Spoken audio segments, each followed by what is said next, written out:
October 14th, 1943, 23,000 feet above Schweinfurt, Germany. Technical Sergeant Robert Chen pressed his headset tighter against his ears, trying to filter the roar of 4 Wright Cyclone engines from the electronic symphony only he could hear. Through the APR-4 search receiver mounted at his radar countermeasures, station aboard the B-17 Memphis Belle II, he listened to the pulse patterns of German Würzburg radars painting his bomber formation with invisible fingers of radio energy. Each pulse told a story. The steady rhythm meant German gun crews were tracking. The slight frequency shift meant predictor computers were calculating trajectories. The confident spacing between pulses meant that in approximately 90 seconds, shells would begin exploding at their exact altitude, their exact position, timed with mechanical precision to shred aluminum skin and human flesh with equal efficiency. Chen's hand moved to the frequency dial of his APT-2 carpet jammer. His training had been explicit. His orders had been clear. He was authorized to jam only specific Würzburg frequencies, the ones intelligence had confirmed were used by German Flak batteries. Nothing more, nothing less. But Chen had noticed something during the last 3 missions, something the technical manuals didn't mention, something that violated every communications protocol the Army had taught him. The German fire control radars operated on frequencies clustered tightly around 560 MHz. But there was another frequency, slightly offset, that his receiver occasionally detected, a control channel, a coordination frequency. The Germans were using it to synchronize multiple flak batteries, allowing them to concentrate fire from dozens of guns on single bomber formations. This was the frequency that made German flak so devastatingly accurate over targets like Schweinfurt, where hundreds of anti-aircraft guns ringed the ball-bearing factories below. Chen mentioned this frequency to his squadron commander 2 weeks earlier. The response had been immediate and unambiguous. That frequency was off-limits. It was reserved for potential Allied use. It fell within a protected band that international agreements and military regulations had designated as forbidden for jamming operations. Using it could compromise future Allied operations, could interfere with friendly forces, could violate protocols that governed electronic warfare. But as Chen listened to the coordination pulses synchronizing the flak batteries below, as he calculated that his bomber group was about to fly into the most concentrated anti-aircraft fire of the entire war, as he thought about the 60 bombers that had been shot down on the first Schweinfurt raid 2 months earlier, he made a decision that would change electronic warfare doctrine forever. He reached past his authorized jamming frequencies and tuned his transmitter to the forbidden coordination channel. Then he pushed the transmit button and held it down. What happened next would force the German air defense network into 12 hours of chaos, would save an estimated 47 bombers and 470 crew members, would result in Chen facing a court-martial for violating direct orders, and would ultimately prove that sometimes the most effective weapons are the ones you're not supposed to use. The foundation of German anti-aircraft effectiveness had been built over 4 years of relentless engineering refinement. Since 1939, when the Luftwaffe had deployed its first Würzburg radar-directed flak batteries, German air defense had evolved into the most lethal anti-aircraft system in the world. The statistics were grimly impressive. By October 1943, German flak batteries were claiming more Allied bombers than German fighter aircraft were shooting down. The Würzburg system represented the pinnacle of German fire control technology. Each installation consisted of a parabolic radar dish nearly 8 meters in diameter, rotating smoothly on precision bearings that allowed operators to track targets with extraordinary accuracy. The radar operated at 560 MHz, transmitting pulses that reflected off aircraft metal and returned precise range and bearing data to ground stations. What made the Würzburg truly deadly was not the radar itself, but what German engineers had connected to it. The Kommandogerät 40 fire control computer, a mechanical calculating machine of breathtaking complexity, received continuous data from the Würzburg radar and computed predicted future positions of aircraft. It calculated shell flight times, wind drift, temperature effects on propellant, even the Coriolis force from Earth's rotation. Then it transmitted firing data to the guns. Hauptmann Friedrich Weiss, commander of the 3rd Heavy Flak Battalion defending Schweinfurt's industrial district, had trained his gun crews to mechanical perfection. His after-action report from August 17, 1943, discovered decades later, in Bundesarchiv military records, documented the systematic destruction of American bomber formations with clinical precision. Our Würzburg operators achieved radar lock on the lead formation at 42 kilometers range, Weiss wrote. The Kommandogerät computed firing solutions for all 6 batteries under my command. At 28 kilometers, we commenced barrage fire. Our shells detonated in a box pattern measuring 400 meters on each side, centered on the bomber formation's predicted position. We observed multiple direct hits. 17 aircraft were seen falling with smoke or fire. Our system functioned exactly as designed. If you're enjoying this deep dive into the story, hit the subscribe button and let us know in the comments from where in the world you are watching from today. What made German flak even more devastating was the coordination capability that Chen had detected. Across Germany, hundreds of flak batteries didn't operate independently. They were networked through a control system that allowed centralized direction of multiple batteries against single high-value targets. This coordination happened through dedicated command frequencies that synchronized battery fire, creating walls of exploding steel that were nearly impossible for bomber formations to evade. Feldwebel Ernst Hartmann, a Würzburg radar operator with the 7th Flak Division, described the coordination system in a letter to his family in November 1943, the letter preserved in a private collection donated to the German War Museum in 2006. We receive continuous updates from the Central Coordination Station, he wrote. They tell us which bomber formation to engage, when to commence firing, what altitude to set our proximity fuses. Sometimes 6 or 8 batteries receive the same target assignment. The Americans fly into a cube of explosions. Very few aircraft survive passage through such concentrated fire. The coordination frequencies operated slightly offset from the main Würzburg radar frequencies. They transmitted on 545 to 555 MHz, just below the radar operating band.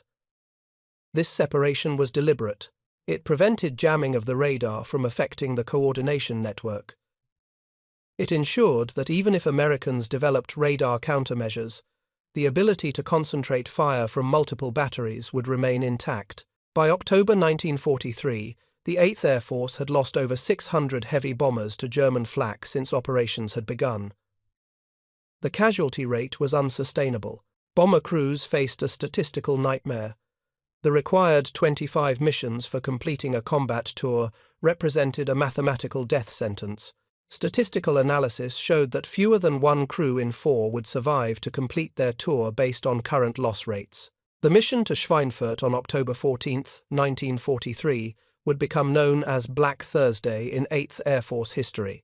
The target was Germany's ball-bearing production, concentrated in factories around Schweinfurt that produced over 40% of Germany's ball-bearing output.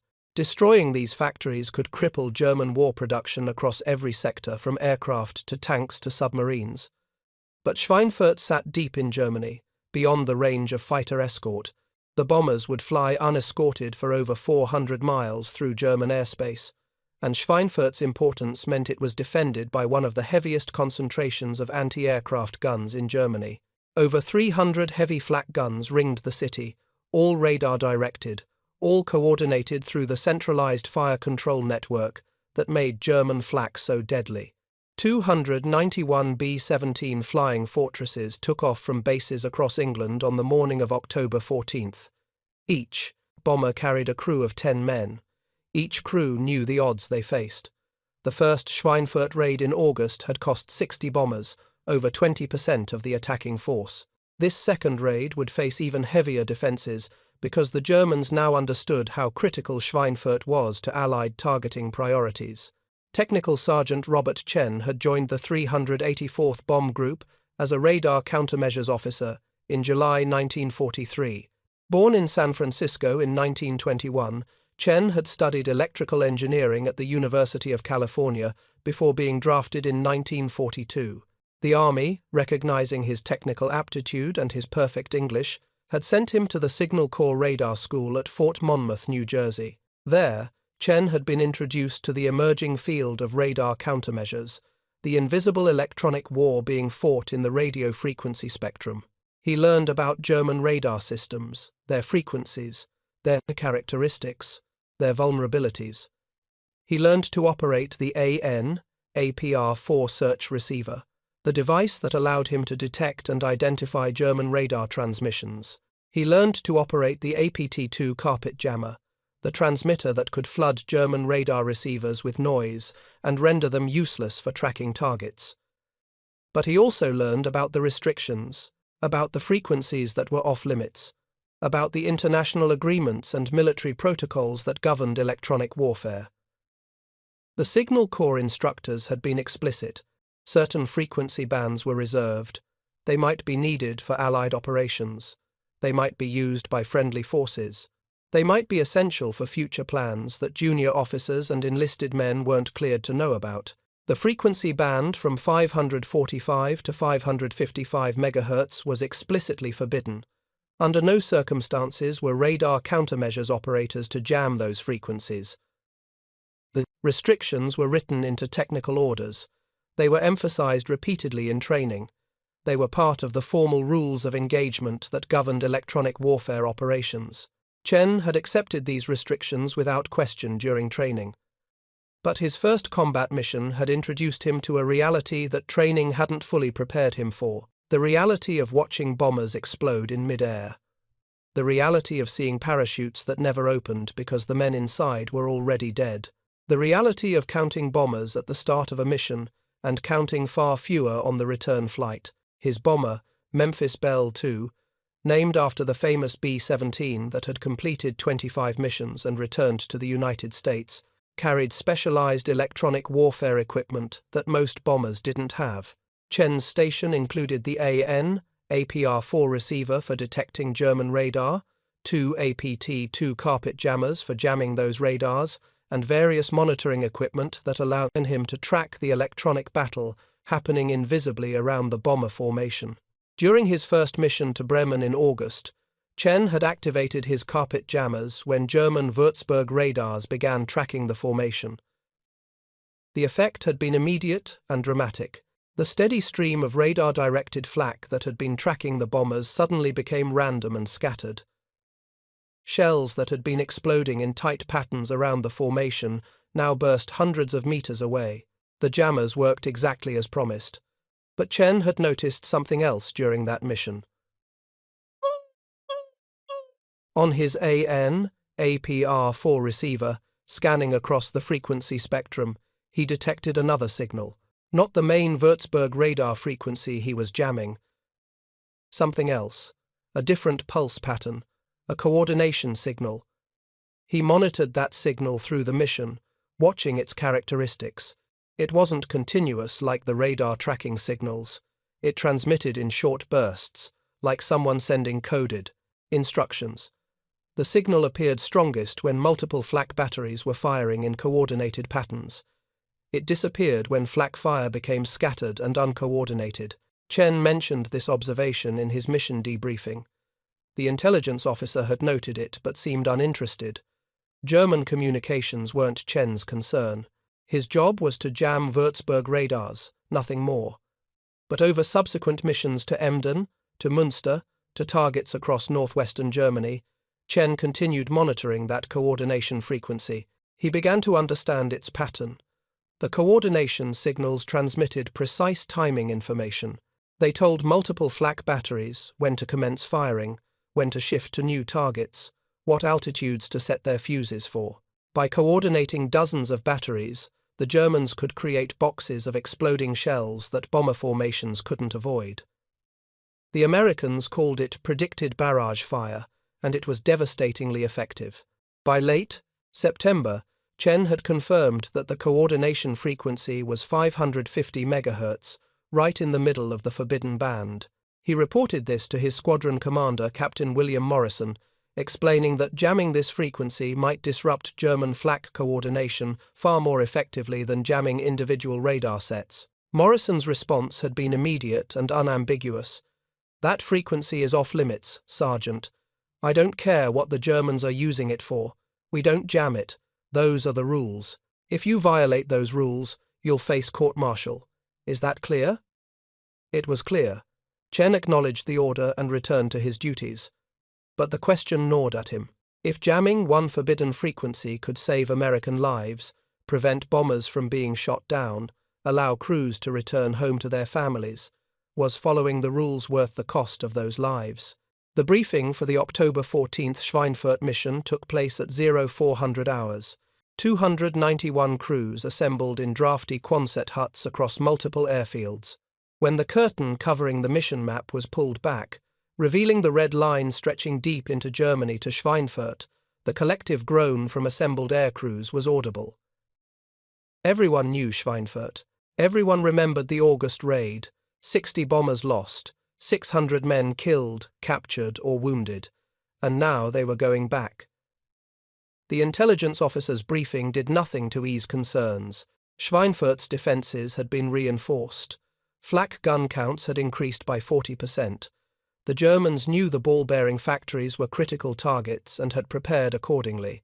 Fighter escort would accompany the bombers to the German border. Then the Thunderbolts would have to turn back, lacking the range to escort further. The bombers would fly unescorted for over 300 miles into Germany and 300 miles back out.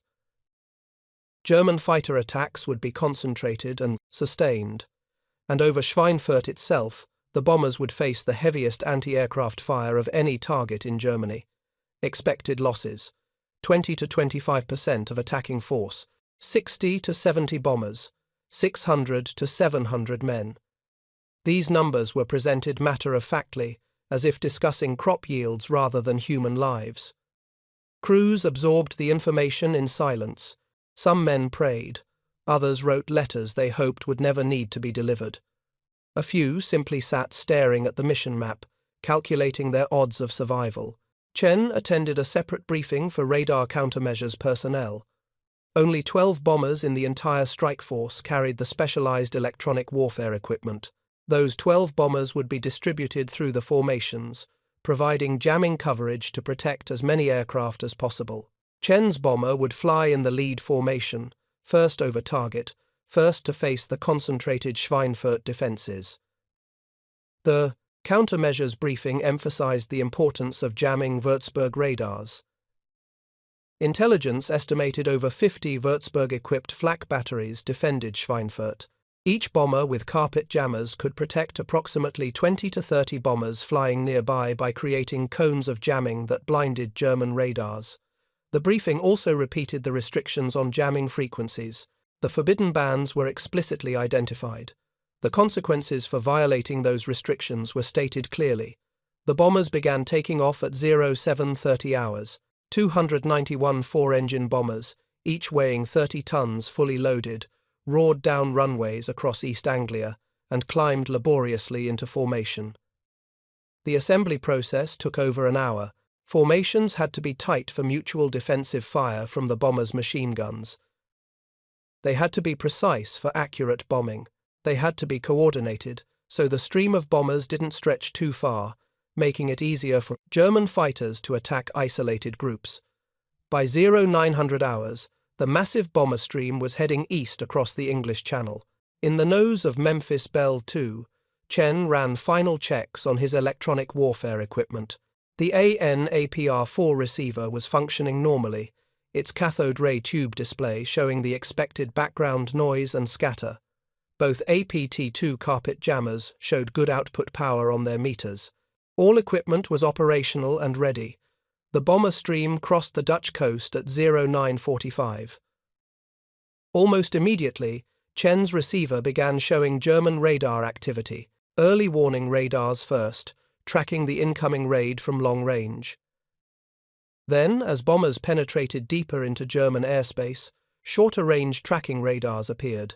German fighter controllers were vectoring their interceptors toward the bomber stream.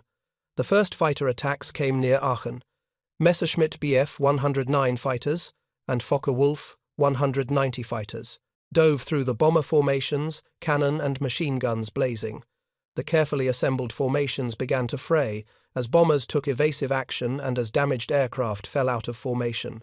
Through his small window, Chen could see bombers trailing smoke, see parachutes opening as crews bailed out, see aircraft falling in pieces as direct hits from German cannon fire tore them apart. The fighter attacks continued for over an hour as the bomber stream pushed deeper into Germany. Chen's job during fighter attacks was to monitor for German fighter control radar that might be directing the interceptors. He detected several frequencies consistent with German Freya and Würzburg radars being used for fighter direction, but these were peripheral to his primary mission.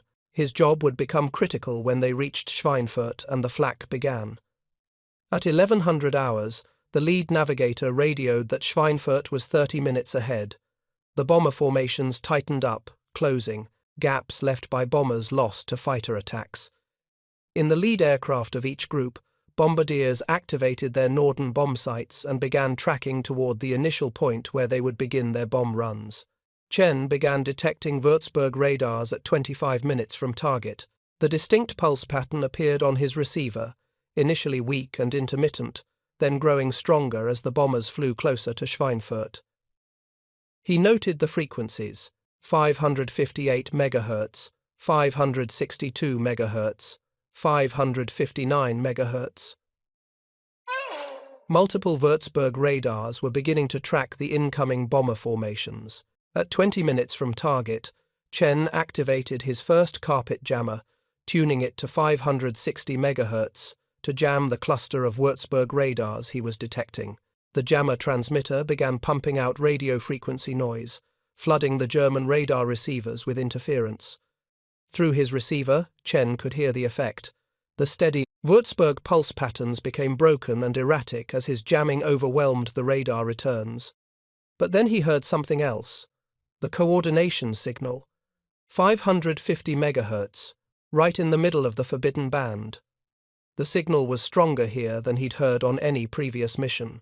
The coordination station was close, probably near Schweinfurt itself, directing the massed flak batteries that defended the city.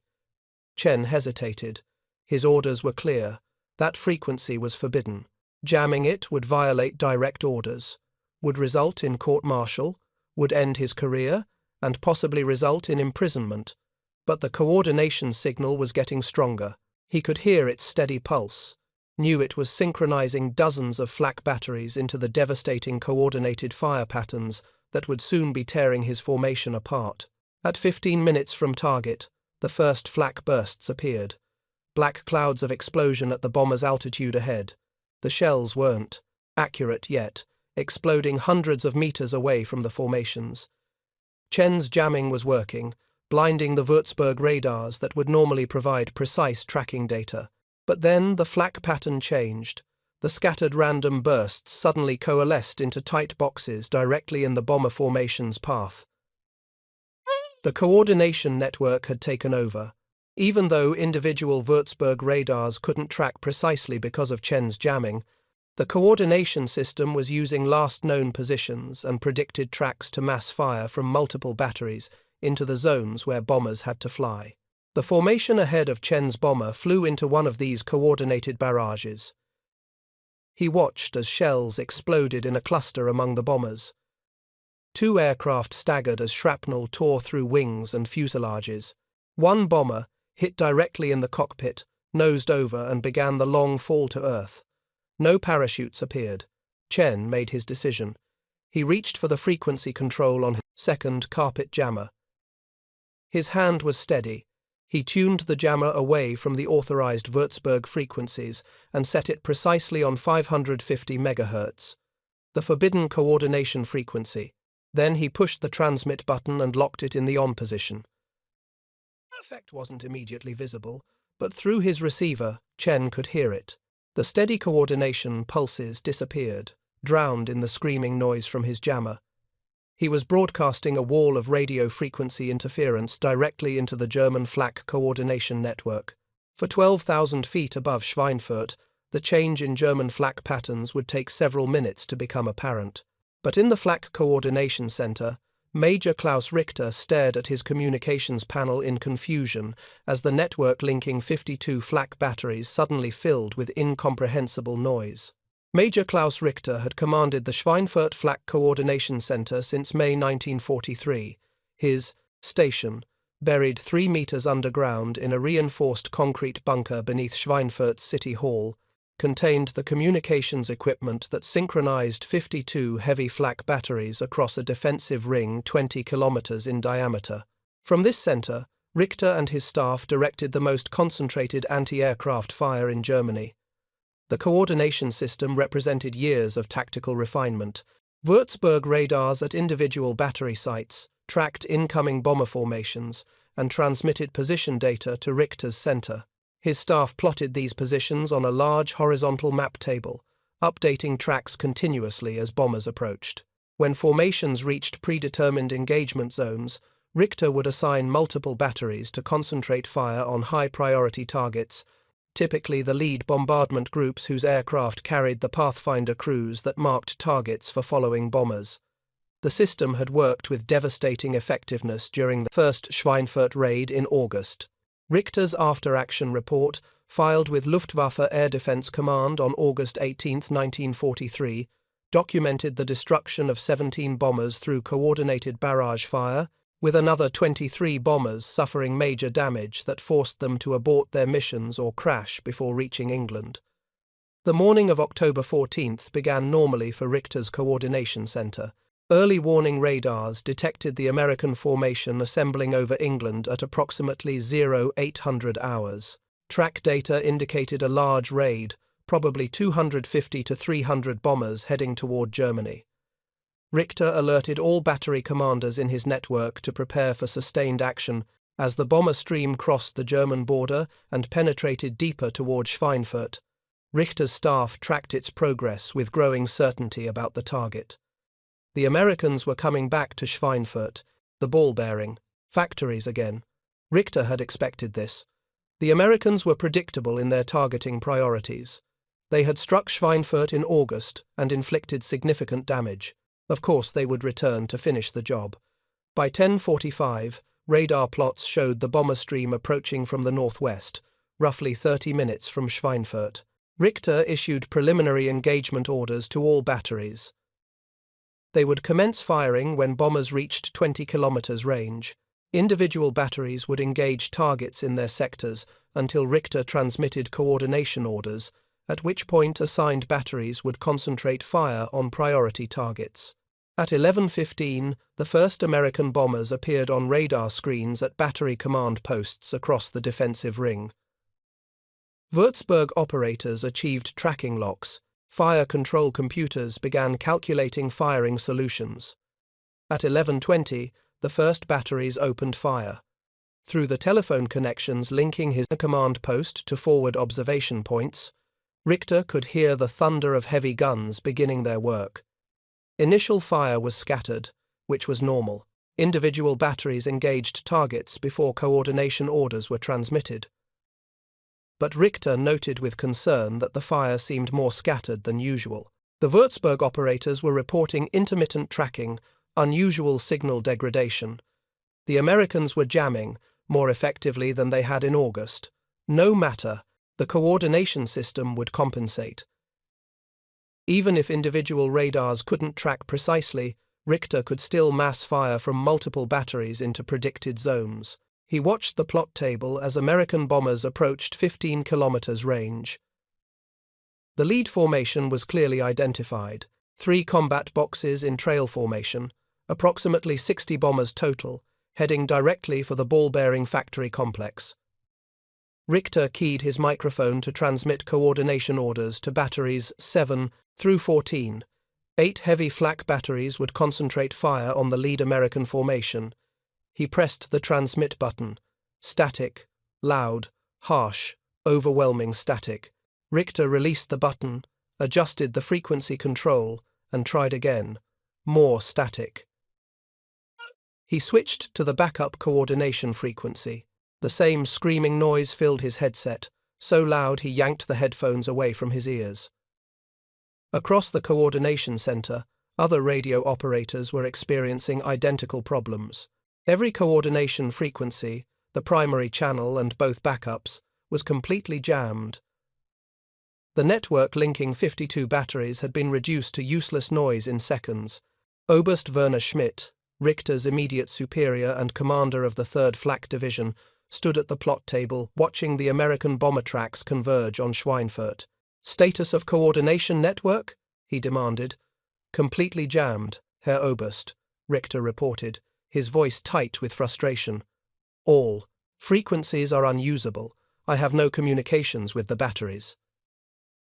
Schmidt stared at the plot table for several seconds, processing the implications. Without coordination, 52 batteries would engage independently, each one firing at targets in its own sector without any centralized control.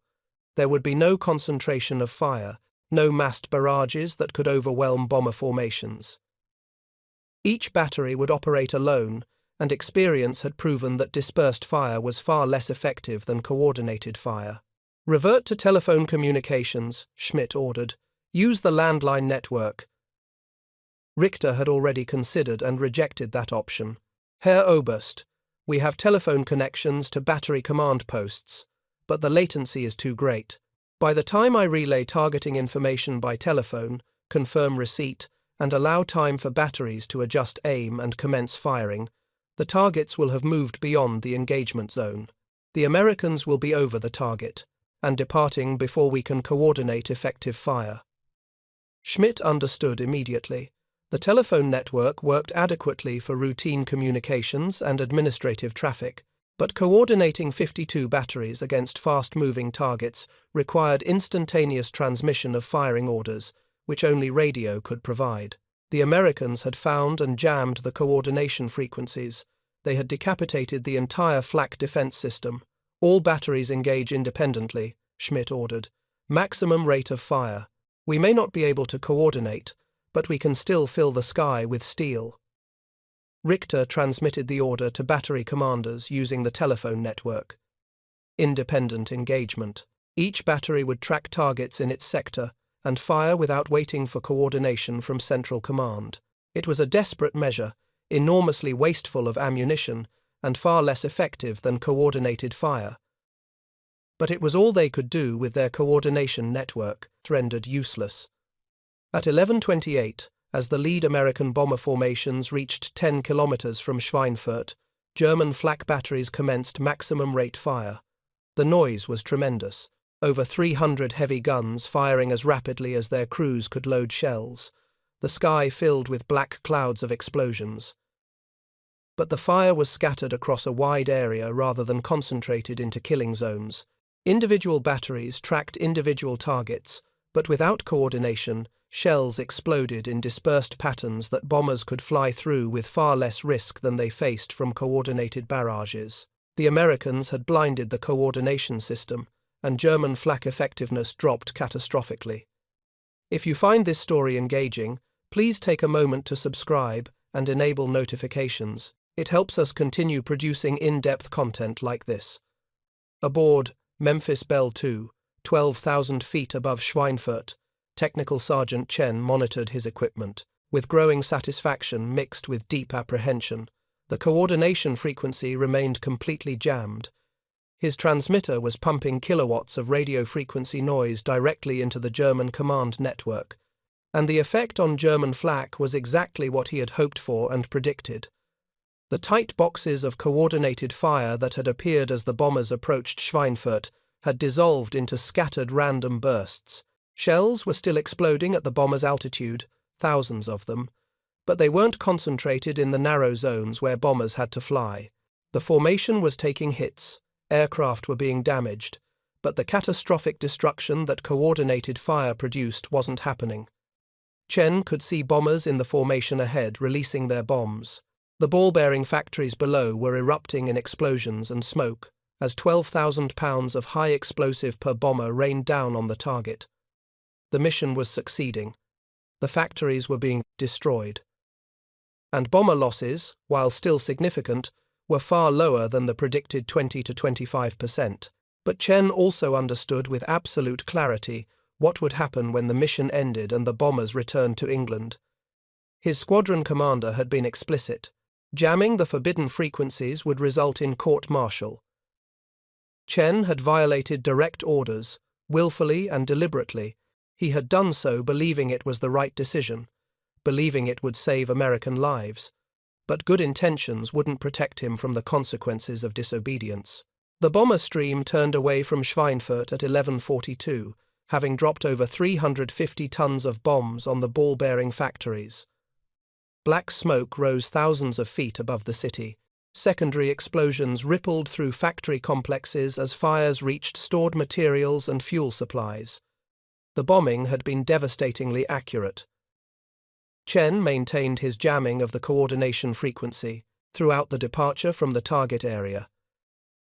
German fighters, which had broken off attacks during the Flak barrage over Schweinfurt, returned as the bombers cleared the city's defensive ring.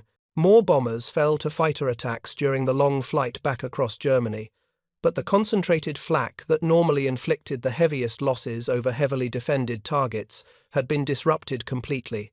The bomber stream finally crossed back into Allied airspace over the English Channel at 14:30 hours.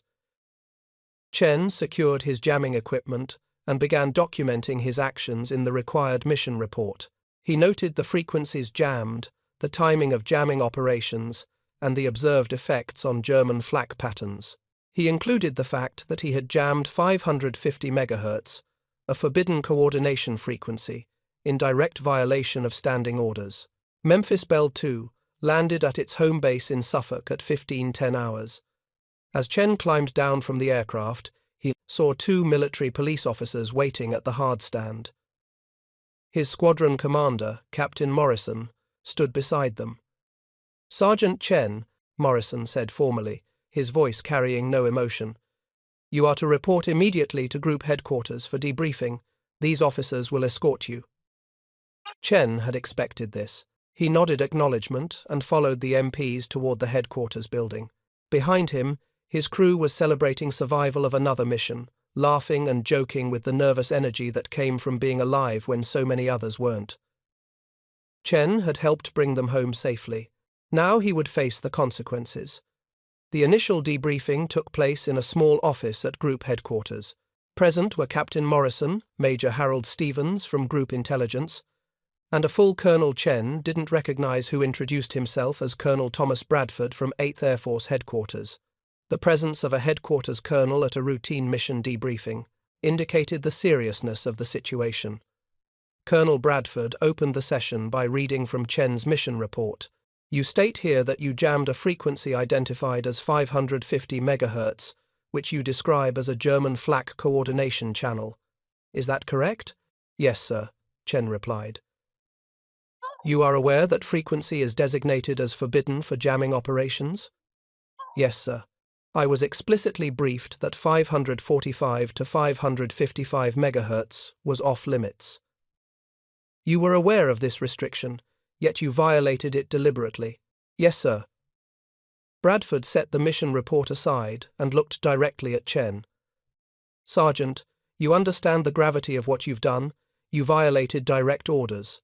In a combat zone, during an active mission, those are court-martial offences that could result in dishonourable discharge and imprisonment."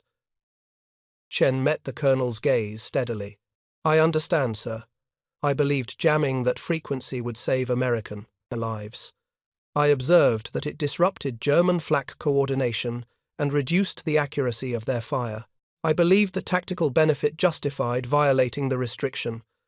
"That's not your decision to make, Sergeant," Bradford said, his voice hardening.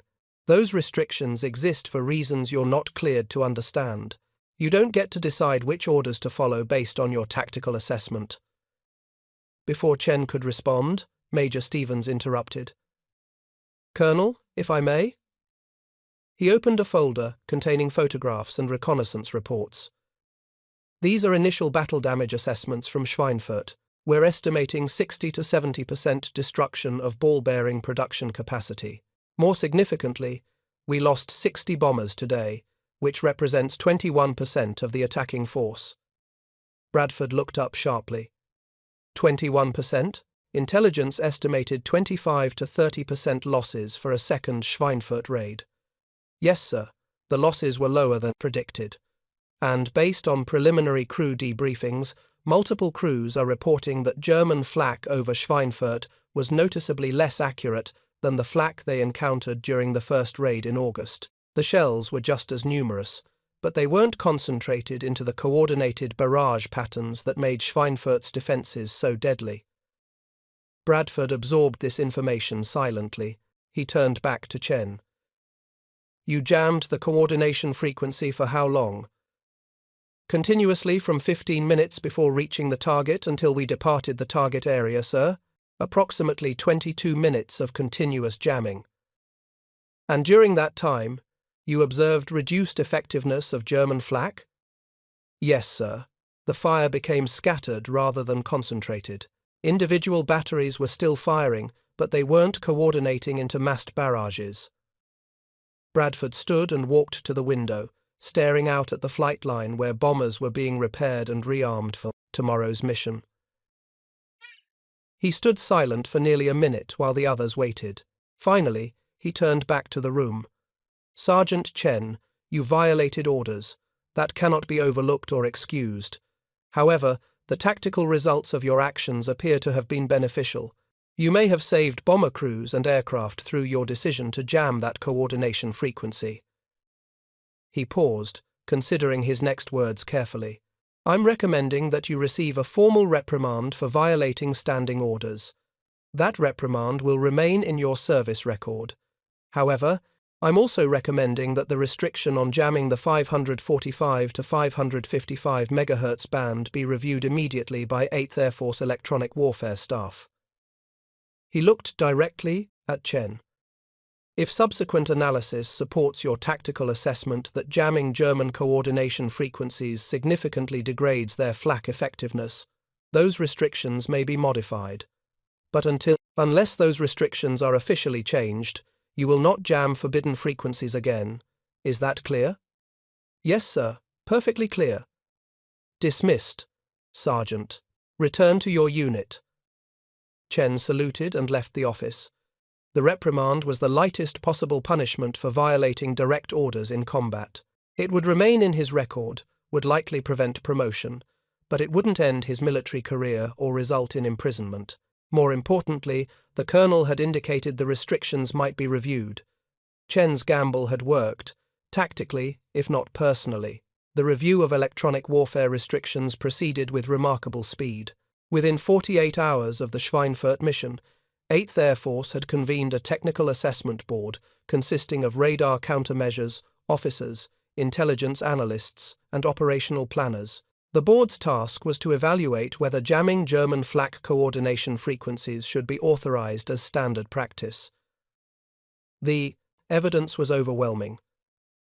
Analysis of mission reports from Schweinfurt showed that German flak accuracy had declined dramatically during the period when Chen jammed the coordination frequency. Statistical comparison with the first Schweinfurt raid in August showed that while the number of shells fired had actually increased during the October raid, the number of aircraft hit and the severity of damage decreased significantly. Bomber crews provided consistent testimony. The flak over Schweinfurt had been just as intense as in August, but it had been scattered rather than concentrated. Multiple crews reported flying through areas where shells exploded continuously but didn't cluster into the killing zones that had destroyed so many bombers in August.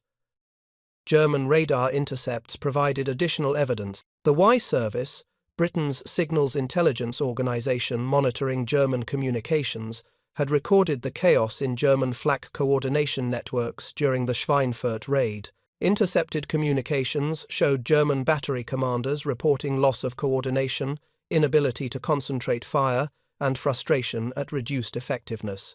On October 21st, 1 week after the Schweinfurt mission, 8th Air Force issued Technical Order 8-4-7 modifying electronic warfare restrictions. The 545 to 555 MHz band was removed from the forbidden list. Radar countermeasures operators were explicitly authorized to jam German flak coordination frequencies whenever detected. The order was classified secret and distributed to all bomber groups equipped with radar countermeasures equipment. An accompanying technical bulletin provided guidance on identifying coordination frequencies versus radar frequencies and recommended jamming priorities. Coordination frequencies were now designated as highest priority targets because disrupting them degraded the effectiveness of entire Flak networks rather than just individual batteries. The impact on subsequent missions was immediate and measurable. By November 1943, every available carpet jammer in the 8th Air Force inventory had been modified to include the German coordination frequencies in their jamming coverage. Bomber losses to Flak declined by an estimated 35% on missions where coordination frequency jamming was employed.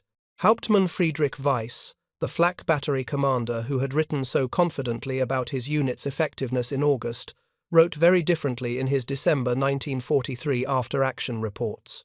"The Americans have discovered our coordination network and are jamming it systematically," he reported to division headquarters.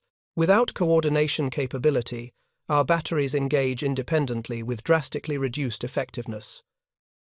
We expend enormous quantities of ammunition for minimal results.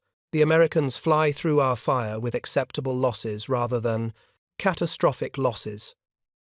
By January 1944, German Flak commanders were attempting to develop workarounds. They tried frequency-hopping coordination networks that changed frequencies every few minutes to avoid jamming, but American radar countermeasures operators, now specifically trained to detect and jam coordination signals, adapted quickly. The search receivers they used could scan across wide frequency ranges and lock onto coordination signals regardless of frequency hopping. Some German units attempted to revert to telephone coordination using landlines rather than radio, but this proved impossibly slow for directing fire against fast-moving bomber formations. By the time targeting information could be transmitted by telephone and firing orders relayed to multiple batteries, the targets had moved beyond effective engagement range. The most desperate measure attempted by German Flak coordination centers was to operate with radio silence, using pre-planned barrage boxes that bombers would have to fly through regardless of jamming. But this approach sacrificed the flexibility and responsiveness that made coordinated Flak effective. Pre-planned barrages were easy for bomber formations to avoid or fly around, and they wasted enormous quantities of ammunition shooting at empty sky. Feldwebel Ernst Hartmann, the Würzburg operator who had described German Flak coordination so proudly in his letters home, wrote with resignation in March 1944, "The Americans have neutralized our greatest advantage.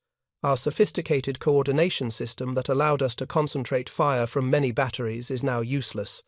They jam it every mission. We fire thousands of shells, but most explode harmlessly because we cannot coordinate our batteries effectively. We have been reduced to individual guns shooting independently, hoping for lucky hits." The statistical evidence supported Hartmann's pessimistic assessment. Analysis of 8th Air Force loss records showed clear patterns. On missions where radar countermeasures aircraft jammed both tracking radars and coordination frequencies, bomber losses to Flak averaged 1.2%. On missions without full electronic warfare support, losses averaged 3.8%. The difference represented hundreds of bombers and thousands of aircrew lives saved through electronic warfare. Technical Sergeant Robert Chen continued flying combat missions through March 1944, completing his required 25-mission tour. His formal reprimand remained in his service record, preventing his promotion to Technical Sergeant First Class. But his squadron commander, Captain Morrison, wrote a personal commendation that was attached to his service record, noting that Sergeant Chen's tactical initiative, though involving disobedience of orders, contributed significantly to improved bomber survivability and demonstrated the critical importance of disrupting enemy coordination networks. After completing his combat tour, Chen was reassigned to the Army Air Force's Radar Countermeasures School at Boca Raton, Florida. There, he trained new radar countermeasures officers on techniques for detecting and jamming German Flak coordination frequencies. His Schweinfurt mission became a case study in the training curriculum, used to teach both the tactical principles of electronic warfare and the ethical complexities of following orders versus taking initiative. Lieutenant James Watkins, one of Chen's students at Boca Raton, remembered his instructor's approach to teaching the Schweinfurt mission. Chen never advocated disobeying orders. Watkins recalled in a 1987 interview for the Air Force Historical Research Agency. He made very clear that following orders and respecting the chain of command were fundamental military principles. But he also taught us that sometimes circumstances in combat require split-second decisions that can't wait for authorization from higher command. He emphasized that if you make such decisions, you have to be right, and you have to be prepared to accept the consequences. The broader impact of Chen's decision extended far beyond individual missions or tactical procedures. The Schweinfurt incident demonstrated conclusively that German Flak coordination networks were critical vulnerabilities that could be exploited through jamming. This realization led to a fundamental shift in Allied electronic warfare doctrine. Prior to Schweinfurt, radar countermeasures had focused primarily on jamming tracking radars. The goal had been to blind individual radar sets, preventing them from tracking targets accurately. This approach was moderately effective, but required numerous jammers to cover all the radars defending a target. After Schweinfurt, electronic warfare doctrine shifted toward identifying and disrupting command and control networks. Rather than blinding individual sensors, the emphasis moved to disrupting the coordination systems that allowed multiple sensors and weapons to work together. This proved far more effective because jamming a single coordination frequency could degrade the effectiveness of entire defensive networks. This doctrinal shift influenced electronic warfare development for decades. During the Korean War, American electronic warfare efforts focused on disrupting Chinese and North Korean command frequencies. In Vietnam, the Wild Weasel program targeted North Vietnamese surface-to-air missile coordination networks. In the Gulf War, coalition electronic warfare assets systematically dismantled Iraqi integrated air defense systems by jamming command and control frequencies.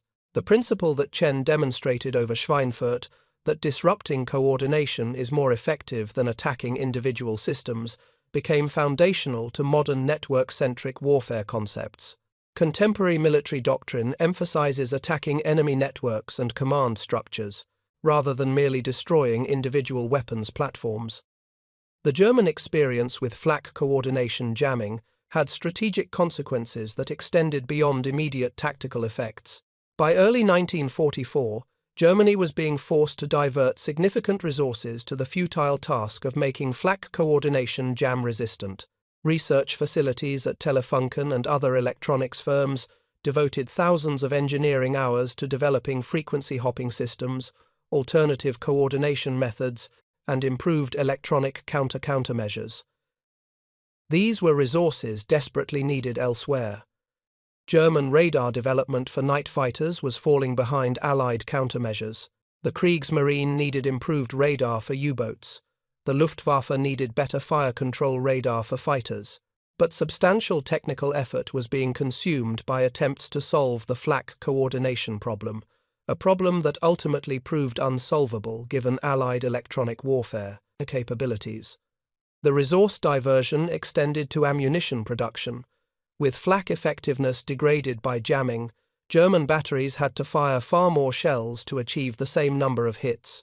Ammunition expenditure per bomber destroyed increased by a factor of 3 between August 1943 and March 1944. This enormously increased the strain on German ammunition production facilities and logistics networks at a time when resources were already critically scarce. Albert Speer, Reich Minister of Armaments and War Production, addressed the Flak coordination problem in his interrogation by Allied officers after the war. The degradation of Flak effectiveness through jamming forced us into a no-win situation, he testified. We could either accept reduced effectiveness and watch American bombers operate with relative impunity, or we could attempt to compensate through increased ammunition production, which diverted resources from other critical programs. Either choice damaged our war production capacity. For the men who flew bombing missions over Germany, the impact of coordination frequency jamming was measurable in the most direct possible way. They came home more often. First Lieutenant David Martinez, a B-17 pilot with the 91st Bomb Group, completed his 25-mission tour in April 1944. His assessment was blunt and grateful. "The flak was still terrifying," he wrote to his family after returning to the United States. "You could still be hit and killed by random shells. But it wasn't the concentrated hell that crews described from earlier missions. The shells exploded all around us, but they were scattered across a wide area rather than clustered into boxes we couldn't avoid. I lost friends to flak. But I probably would have lost more if the electronic warfare people hadn't figured out how to disrupt German coordination. I owe my life to technologies and tactics I didn't understand, and to the people who operated them." The technical sophistication of radar countermeasures continued advancing through 1944 and into 1945. New jammers with greater power output and wider frequency coverage entered service. Improved receivers allowed operators to identify and categorize German radar signals more rapidly. Coordinated jamming tactics were developed, with multiple bombers positioning their jammers to create overlapping cones of protection that covered entire formations. By the final months of the war, German flak effectiveness had been reduced to a fraction of what it had been in 1943. The combination of coordination frequency jamming, tracking radar jamming, and electronic deception created an electromagnetic environment where German gunners were essentially firing blind. Losses to flak declined to less than 1% of sorties flown, despite the fact that Germany had actually increased the number of flak guns defending critical targets. Technical Sergeant Robert Chen was discharged from the Army Air Forces in November 1945 with the rank he had held since early 1944. The reprimand in his service record had prevented promotion, but it had not prevented him from receiving the Distinguished Flying Cross for his combat service. The citation carefully avoided mentioning the Schweinfurt incident specifically, instead noting his outstanding technical proficiency and devotion to duty during 25 combat missions over heavily defended enemy territory. Chen returned to California and completed his electrical engineering degree at the University of California, Berkeley, using the GI Bill. He subsequently worked for 35 years as an engineer in the emerging semiconductor industry. He seldom spoke publicly about his military service, and when he did, he focused on his crewmates and their experiences rather than on his own actions. In a rare interview conducted in 1989 for a military history project documenting electronic warfare in World War II, Chen was asked whether he regretted his decision to jam the forbidden frequency at Schweinfurt. His response was characteristically thoughtful. "I violated orders," he said. "That was wrong from a military discipline standpoint, and I accepted the consequences. But I believed then and still believe that jamming that coordination frequency saved American lives that day. If I had followed orders strictly, more bombers would have been shot down, more men would have died. I couldn't live with knowing I had the capability to prevent that and chose not to use it because of rules." He paused, then added, "But I also understand why those rules existed. Military organizations can't function if everyone decides for themselves which orders to follow. I was fortunate that my superiors recognized that my actions, though insubordinate, had valid tactical justification. Another commander might have court-martialed me, and that would have been within his rights. The lesson isn't that it's acceptable to disobey orders. The lesson is that combat sometimes presents impossible choices where no option is entirely right." The Schweinfurt incident became part of electronic warfare training doctrine, not as an example to be emulated, but as a case study. In the tension between following orders and exercising tactical initiative, it demonstrated that rigid adherence to rules could cost lives, but also that abandoning the discipline of following orders could lead to chaos. The balance between these competing principles remained a challenge that every military organization grappled with. The broader legacy of the coordination frequency jamming extended into the post-war era and influenced military doctrine for generations. The principle that disrupting enemy command and control was more effective than merely attacking individual weapons became central to American military planning throughout the Cold War and beyond. The development of electronic countermeasures and electronic countermeasures became an endless technological race, each side developing new techniques to jam or deceive enemy sensors while simultaneously developing new sensors and tactics to defeat enemy jamming. This race continued through Korea, Vietnam, the Cold War, and into modern conflicts, with each generation of electronic warfare equipment representing attempts to gain temporary advantage in the invisible electromagnetic battle. The story of German radar operators and Flak commanders confronting American jamming paralleled the earlier story of German radar operators confronting British window chaff. In both cases, German forces possessed sophisticated technology and well-trained operators. In both cases, Allied countermeasures neutralized those advantages through innovative technical solutions and aggressive operational employment. The psychological impact on German defenders was similarly profound. Feldwebel, Hartmann, the Würzburg operator, survived the war and emigrated to Argentina in 1948. In a memoir written in the 1970s but not published until 2008, he reflected on the electronic warfare campaign. "We believed our technology was superior," he wrote. "We believed our coordination system was unbeatable. Then the Americans systematically dismantled every advantage we thought we possessed. They jammed our radars. They jammed our coordination frequencies. They even bombed with precision through solid cloud cover, using radar we couldn't jam. By 1944, we knew we had lost the invisible war. The bombers came every day, and we couldn't stop them." Hauptmann Weiss, the Flak battery commander, was captured by American forces in May 1945. During his interrogation, he provided detailed technical information about German Flak coordination systems and their vulnerabilities. His assessment was brutally honest. "Your electronic warfare defeated us more thoroughly than your bombs did," he told his interrogators. "We could rebuild factories, we could train new gun crews, but we couldn't overcome your ability to blind our radars and disrupt our coordination. You fought in a domain we barely understood, and you won decisively." Thank you for watching. For more detailed historical breakdowns, check out the other videos on your screen now, and don't forget to subscribe. The final assessment of radar countermeasures' effectiveness came from post-war analysis conducted by the United States Strategic Bombing Survey, which studied all aspects of the Allied bombing campaign. The survey's electronic warfare section concluded that radar countermeasures, including both tracking radar jamming and coordination frequency jamming, reduced bomber losses by approximately 40% compared to what losses would have been without electronic warfare support.